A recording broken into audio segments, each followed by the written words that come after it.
போராட்ட குழுவினரை விஜய் சந்தித்து பேச ஏகனாபுரத்தில் ஏற்பாடுகள் தீவிரமாக நடைபெற்று வருகிறது. ஏற்பாடுகளை நேரில் ஆய்வு செய்திருக்கிறார் தமிழக வெற்றிக் கழக பொதுச் செயலாளர் புசி ஆனந்த். அந்த காட்சிகளை உடன் பார்த்து வருகிறோம். விவரங்களோடு இணைகிறார் எமது செய்தியாளர் துரை வெங்கடேஸ்வரன். விவரங்களை வழங்கலாம். வணக்கம். இந்த சென்னையினுடைய இரண்டாவது விமான நிலையமானது காஞ்சிபுரம் மாவட்டம் பரந்தூர் பகுதியிலே 5000த்திற்கும் மேற்பட்ட பரப்பளவிலே அமையப்பட இருப்பதாக மத்திய மாநில அரசுகள் தெரிவித்தன.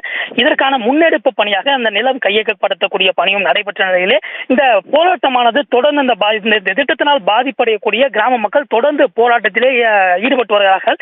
அந்த 900க்கும் மேற்பட்ட நாட்களை கடந்து ஏகனாபுரத்தை தொடர் போராட்டமானது நடத்தி வரக்கூடிய நிலையில் அவர்களுக்கு ஆதரவு பல்வேறு கட்சித் தலைவர்கள் ஆதரவு தெரிவித்து வரக்கூடிய நிலை. தற்போது அரசியல் கட்சியை துவங்கிய நடிகராக இருந்த தற்போது தாவேகா கட்சியினுடைய தலைவர் விஜய் அவர்கள் 19, 20 தேதிகளில் அவர்களுக்கு ஆதரவு தெரிவித்து அவர்களுக்கு அந்த போராட்ட குழுவினருக்கு ஆதரவு தெரிவிக்கும் வகையில் 19 மற்றும் 20ஆம் தேதிகளில் வர இருப்பதாகவும் திட்டமிட்டிருக்கிறார்கள்.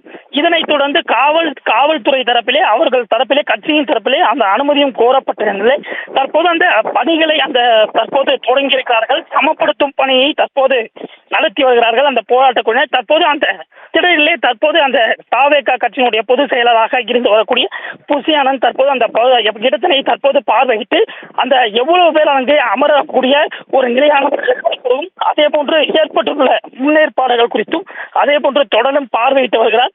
அந்த இடத்திலே போராட்ட குழுவினரும் இந்த பரந்தூர் விமான திட்டத்தை எதிர்ப்பு குறித்தான அந்த விளக்கங்களையும் தற்போது கேட்டறிந்து வருகிறார்.